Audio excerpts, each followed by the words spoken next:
Shri Swami Samarth. Hello, हाय, नमस्कार. श्री स्वामी समर्थ सगळ्यांना. तर तुमचं स्वागत आहे माझं चॅनल नीता इजी शिलाईमध्ये. तर या व्हिडिओमध्ये आपण एक सुंदर अशी काठपदर साडीवरची ब्लाऊज डिझाईन पाहणार आहोत. तर ही जी डिझाईन आहे त्या क्लायंटनंच पाठवलेली आहे व्हॉट्सअपला.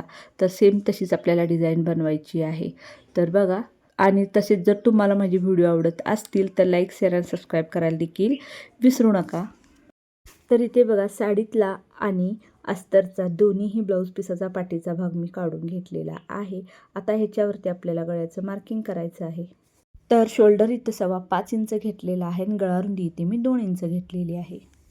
आणि मागील गळ्याची लांबी ही 8.5 इंच आहे. तर मार्जिनसोबत अर्धा इंच वाढवून म्हणजे एकूण 9 इंचावर पॉईंट दिलेला आहे.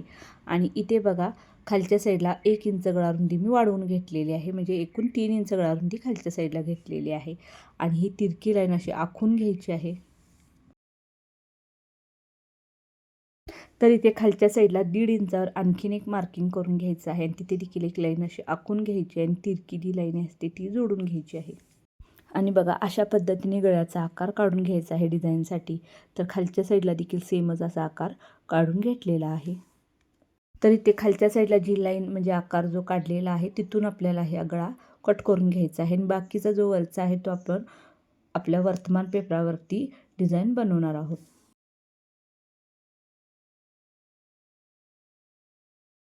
तर कटिंग करून झाल्यानंतर जी दुमडलेली पार्ट होती ती उघडून घ्यायची आहेत आणि आपल्याला गळ्यावरती कपडा आतल्या साईडला सोडून शिलाई टीप मारून घ्यायची आहे.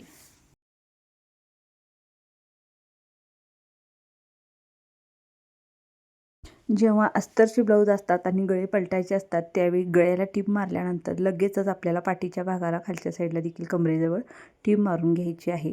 आणि दोन्ही भाग एकदम पलटायचे आहेत, त्यामुळे आपल्याला खालच्या साईडला कमरपट्टी वगैरे लावावी लागत नाही. तर बघा, आमच्या इकडं अशाच पद्धतीने ब्लाऊज शिवलं जातं. जर कोणी एक्स्ट्रा सांगितली कमरपट्टी लावा म्हणून तर मी लावून देते, पण शक्यतो कोण सांगत नाहीत तसं. तर आता हा पाठीचा भाग आपल्याला पलटून घ्यायचा आहे. आणि पलटून झाल्यानंतर गळ्याचा आकार आहे तिथे आपल्याला एक किनार टीप मारून घ्यायची आहे.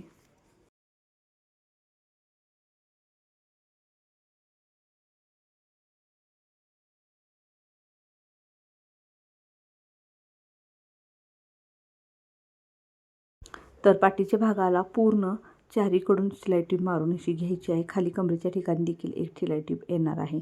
तर बघा, अगदी किनाऱ्याला अशी टीप द्यायची आहे.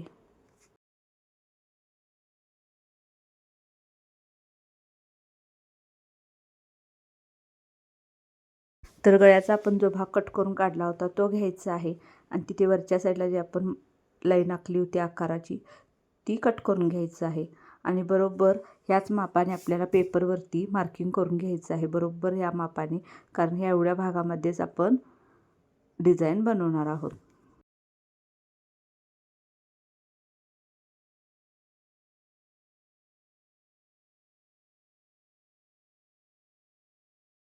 तर बघा, ही जी मी पेनाने तयार केलेली आहे अशाच पद्धतीची थोडीफार डिझाईन आपली असणार आहे. तर आता त्यासाठी आपल्याला जे ब्लाऊज पिसातलं कापड एक्स्ट्रा आहे त्यातले आपल्याला नाड्या किंवा पट्ट्या बनवून घ्यायच्या आहेत. तर इथे बघा, जे आपण पलटून नॉट बनवतो त्या पद्धतीची नाडी मी इथं बनवणार नाही. तर इथे बघा, अशा पद्धतीची मी पट्टी नाडी बनवून घेणार आहे.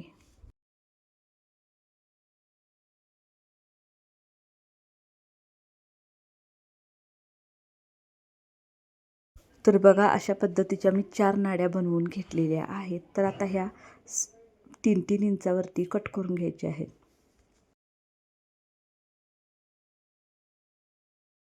तर ह्या नाड्या आपण पेपरवरती जशी डिझाईन बनवली आहे त्या पद्धतीने तिरक्या अशा लावून घ्यायच्या आहेत एकमेकावरती.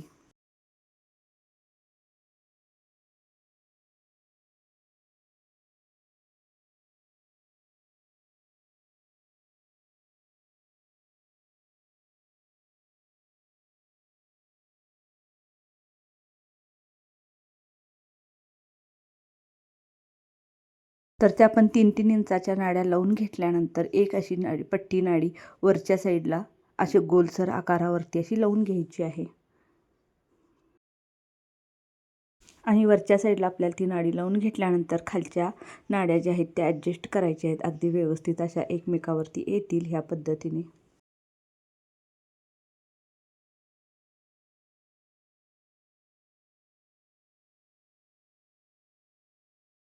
तर बघा अगदी व्यवस्थित असं वरच्या साईडला नाडी थोडीशी अशी ओढून कट करून घ्यायचं आहे आतून. त्यानंतर डबल टिप नाडीवरती मारून घ्यायची आहे, म्हणजे ज्या आपण खालच्या साईडला नाड्या लावलेल्या आहेत त्या अगदी व्यवस्थित राहतील, उसवणार वगैरे नाहीत. आणि त्याच्यावरती असा पाठीचा भाग ठेवून घ्यायचा आहे.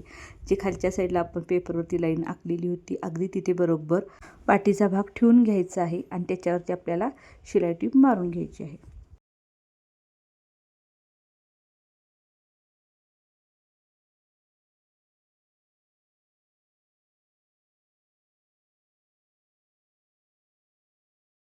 तर बघा नाड्या लावल्यानंतर ही अशी डिझाईन दिसत आहे. आता आपल्याला जो पेपर आहे खालच्या साईडचा तो सगळा काढून घ्यायचा आहे. तर बघा हा सहज निघतो, त्यामुळे काही प्रॉब्लेम येत नाही आणि डिझाईन आपली अगदी व्यवस्थित अशी छान राहते. तसेच खालच्या साईडला ज्या एक्स्ट्रा नाड्या राहिलेल्या आहेत त्या देखील अगदी व्यवस्थित समान अशा कट करून घ्यायच्या.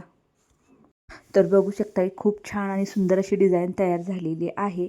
आता ह्याच्या भोवत्याने मी लेस लावणार आहे. लेस लावल्यानंतर ती डिझाईन खूपच छान दिसेल, पण मला ह्याला वेगळ्या गोल्डन लेस लावायची होती, पण त्या क्लायंटने सेम कलरची लावायला सांगितली, त्यामुळे मला इतकी काही ती आवडली नाही. पण क्लायंटने सांगितलं आहे म्हटल्यावर काय चेंज नाही. तर मी याला त्यांनी जी दाखवलेली आहे ती लेस लावून घेते.